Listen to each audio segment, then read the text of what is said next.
শীতকালে প্রচুর পরিমাণে ফুলকপি পাওয়া যায় আর ফুলকপি দিয়ে আমরা বিভিন্ন ধরনের রেসিপি বানিয়ে থাকি। আজ আমি আপনাদের দারুণ স্বাদের একটা রেসিপি বানানো দেখাবো, যা ছোট থেকে বড় যে কেউ খুবই পছন্দ করবে। নমস্কার, আমি রুমি, আপনাদের সবাইকে আবারও একটা দারুণ স্বাদের রেসিপিতে স্বাগত। প্রথমে এখানে আমি একটা ফুলকপি নিয়েছি। এবার ফুলকপির পেছনের অংশটা কেটে বাদ দিয়ে দিতে হবে। আপনারা চাইলে ফুলকপির এই ডাঁটাগুলোকে আলু দিয়ে চচ্চড়ি বানিয়ে খেয়ে দেখতে পারেন, খেতে বেশ ভালো লাগবে। এখন ফুলকপির পেছনের অংশটা কেটে নেওয়ার পরে ফুলকপির এক একটা এইভাবে ফুলগুলোকে আলাদা করে নিতে হবে। এখানে আমি কয়েকটা ফুলই নিয়ে নেবো এইভাবে। আপনারা চাইলে পুরো ফুলকপিটা দিয়েও বানাতে পারেন, আর না হলে কিছুটা অংশ এইভাবে কেটেও রেসিপিটা রেডি করতে পারেন। এবার ফুলকপির টুকরোগুলোকে একটা বড় মিক্সিং বোলের মধ্যে নিয়ে নেব। তারপরে বেশ কিছুটা পরিমাণ জল দিয়ে ফুলকপির টুকরোগুলোকে 2-3 বার জল দিয়ে ভালো করে ধুয়ে নিতে হবে, যাতে কোনো রকমের ময়লা না থাকে। আর এইভাবে ফুলকপির এক একটা টুকরোকে ভালো করে ধুয়ে নেওয়ার পরে তুলে নিতে হবে। সমস্ত ফুলকপির টুকরোগুলোকে ধুয়ে তারপরে আমি আপনাদের একসঙ্গে দেখাচ্ছি। এবার একটা বড় সাইজের প্লেট নিয়েছি, তার মধ্যে আমি ফুলকপির টুকরোগুলো নিয়ে নেব। আর নিয়ে নেব একটা গ্রেটার। তারপরে গ্রেটারের সাহায্যে ফুলকপির টুকরোগুলোকে এরকমই গ্রেট করে নিতে হবে। এখানে আমি ছোট গ্রেটার দিয়ে গ্রেট করছি, আপনারা চাইলে একটু বড় গ্রেটার দিয়েও গ্রেট করতে পারেন। আপনাদের কাছে যেই গ্রেটারটা থাকবে ঠিক সেই গ্রেটার দিয়ে গ্রেট করে নিতে হবে। সমস্ত ফুলকপির টুকরোগুলোকে একইভাবে গ্রেট করে নিচ্ছি। আর ওপরে যে সবুজ অংশটা আছে এটাকে আপনারা চাইলে গ্রেট করে নিতেও পারেন, নাও নিতে পারেন। এবার সমস্ত ফুলকপির টুকরোগুলোকে গ্রেট করে তারপরে দেখাচ্ছি।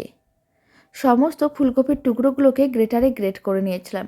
ঠিক এরকমই একেবারে ছোট ছোট টুকরো করেই গ্রেট করতে হবে, এতে কিন্তু রেসিপিটা অনেক তাড়াতাড়ি রেডি হয়ে যায়।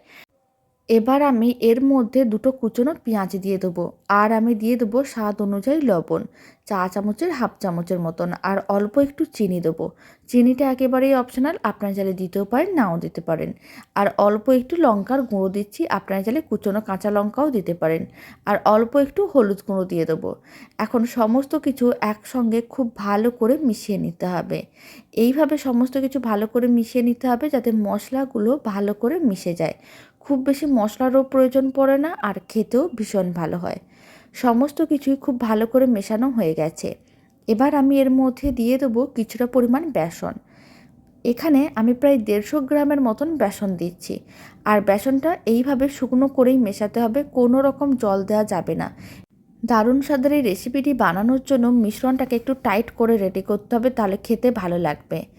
আর একেবারেই জল দেওয়া যাবে না, কারণ লবণ দেওয়ার কারণে ফুলকপিগুলো যে গ্রেট করা হয়েছিল তার থেকে জল বেরোনো শুরু করে দেবে।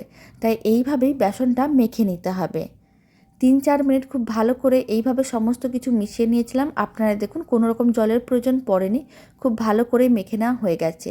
আর মিশ্রণটা ঠিক এরকমই টাইট করে রেডি করতে হবে। এখন মিশ্রণটাকে এক সাইডে রেখে দিচ্ছি। এদিকে একটা ফ্রাইং প্যানে কিছুটা পরিমাণ আমি তেল গরম করে নিয়েছিলাম। সেই গরম তেলের মধ্যে মিশ্রণটা থেকে অল্প অল্প অংশ এইভাবে তেলের মধ্যে দিতে হবে। আর মিডিয়াম টু হাই ফ্লেমে উল্টে পাল্টে পকোড়াগুলোকে ভেজে নিতে হবে। ফুলকপি দিয়ে এইভাবে একবার পকোড়ার রেসিপি বাড়িতে বানিয়ে দেখতে পারেন, যা খেতে ভীষণ ভালো হয়। ডাল ভাতের সঙ্গেও বানিয়ে দেখতে পারেন, বা চা কফি যে কোনোর সঙ্গে খেতে বেশ ভালো লাগবে। আর খুব বেশি টাইমেরও প্রয়োজন পড়ে না। বাড়িতে হঠাৎ করে কেউ অতিথি এলে বা হঠাৎ করে দারুণ কিছু রেসিপি বানাতে মন চাইলেও এই রেসিপি বাড়িতে বানিয়ে দেখতে পারেন। আর বাড়িতে বানালে কমেন্ট বক্সে জানাতে একেবারেই ভুলবেন না পকোড়াগুলো খেয়ে আপনাদের কেমন লাগলো। 4-5 মিনিটের মতন সময়ের প্রয়োজন পড়েছিল। পকোড়াগুলোকে উল্টে পাল্টেই লাল লাল করে ভেজে নিয়েছি। এবার আমি ভেজে নেওয়া পকোড়াগুলোকে তুলে যে কোনো একটা পাত্রের মধ্যে সার্ভ করে নিতে হবে। প্রথমে পকোড়াগুলোকে তুলে একটা টিস্যু পেপারের উপরে রেখে দিতে হবে, যাতে এক্সট্রা তেলটা টেনে নেয়। তারপরে যে কোনো কিছুর মধ্যে একটা সার্ভ করে নিতে হবে। অল্প একটু টমেটো কেচাপ দিয়ে সার্ভ করে দেখতে পারেন, খেতে বেশ ভালো লাগবে।